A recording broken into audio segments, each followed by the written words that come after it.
What's going on, everybody? This is the Kid DC Wrestling back at it again with another video. I hope everybody's having a wonderful Saturday afternoon. Before I get into this video, I just wanted to, recommend you guys a few videos that I put out over the past 48 hours. The first video I put out, Storytelling Matters in Pro Wrestling. I think that was one of my best videos, even though it was 6 minutes long. I really went into why I think storytelling really matters in wrestling. So I recommend you go check that out. Also, go check out my Friday Night SmackDown review. Obviously, Bianca Belair choosing Sasha Banks as her WrestleMania opponent. And then I put out my New Beginning in the US review with Kenta losing to Jon Moxley. So hopefully New Japan doesn't give me another copyright strike, because they did it back in January with Ibushi and Jay White. So hopefully they don't take my video down, or their company, whoever, just the people in Japan. Anyways, but speaking of Japan, I decided I want to do a little ranking. I'm going to rank all 5 members of the Bullet Club. So the Bullet Club has been around since May 3rd, 2013, and since its debut, the group has had 5 leaders. You have Prince Devitt, Carl Anderson, AJ Styles, Kenny Omega, Jay White, and Evil. So what I'm going to do here, I have decided that I'm going to rank all 5 members of the Bullet Club. Now, before I get into this, I want to make a little disclaimer. These are all great wrestlers, but they're not going to be ranked because of their wrestling ability. If this was ranked on their wrestling ability, I would probably have AJ at number 1, Kenny at number 2, the whole thing. But it's not about wrestling ability. It's about leadership-wise, how they were as a leader. So we're going to get straight into it, man. Coming in number 5, right at the bat, we got Evil. Evil, turned on his LIJ boy. He turned on Tetsuya Naito.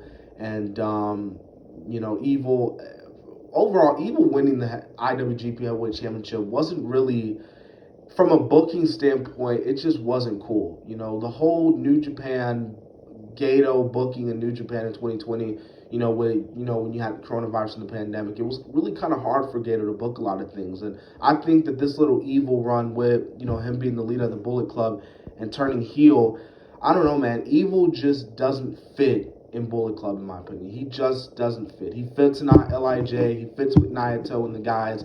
He doesn't really fit, in my opinion, with Bullet Club. Because if you think about it, the whole history of Bullet Club are foreigners. And when you have someone like Evil, who is not a foreigner at all, it's kind of like, you know what I mean? So that's why he's obviously at the lowest.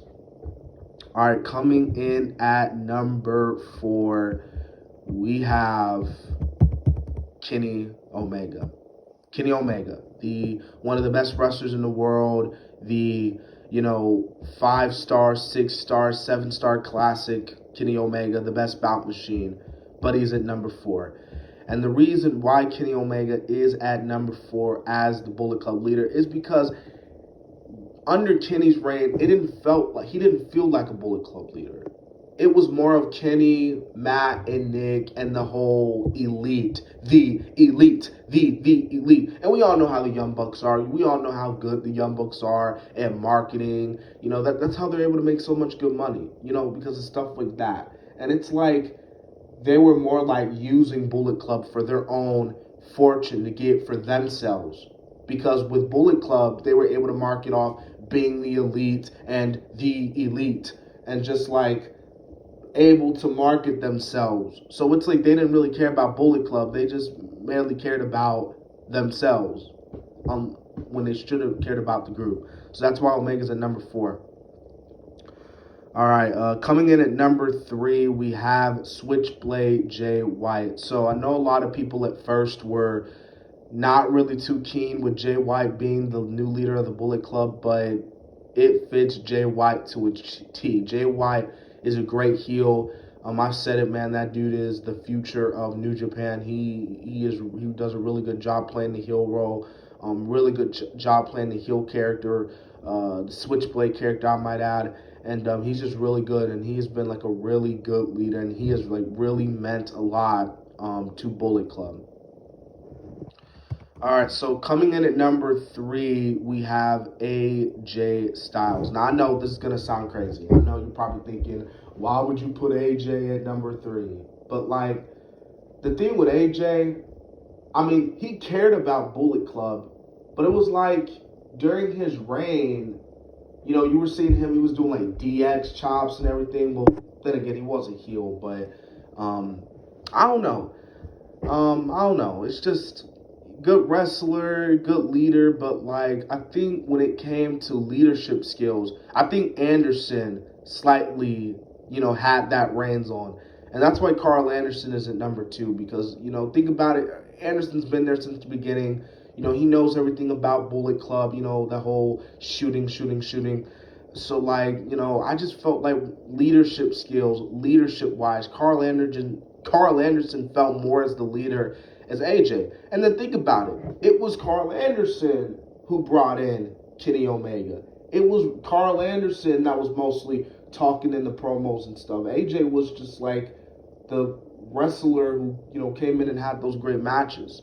You know, that's why Carl Anderson felt, you know, more of a leader to me more than AJ was. That's why a lot of people actually say that, you know, during that, you know, AJ and Carl Anderson's reign with Bullet Club, it felt like Carl Anderson was more of the, you know, Bullet Club leader, especially when they were doing them New Japan shows, while AJ was off in the independent scene and doing those ROH shows.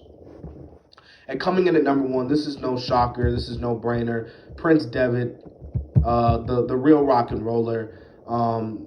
It's no shocker, man. I say this a lot. I know a lot of people love AJ Styles Bullet Club and Carl Anderson Bullet Club. I liked it too, but I really liked Prince Devitt's version because his Bullet Club version just felt way cooler in my opinion. Because, like, you know, he had that really like edgy look. You know, he was just that dick. He was a dick to the wrestlers. He was a dick to his own, you know, the owner, the GM, whatever, the boss.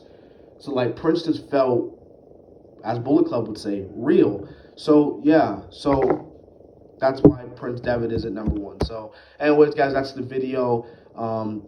Like I said, my Bullet Club leadership rankings. I hope you guys enjoyed the video. Like I said, I highly, you know, recommend you go check out my other videos, especially the Storytelling Matters in Pro Wrestling.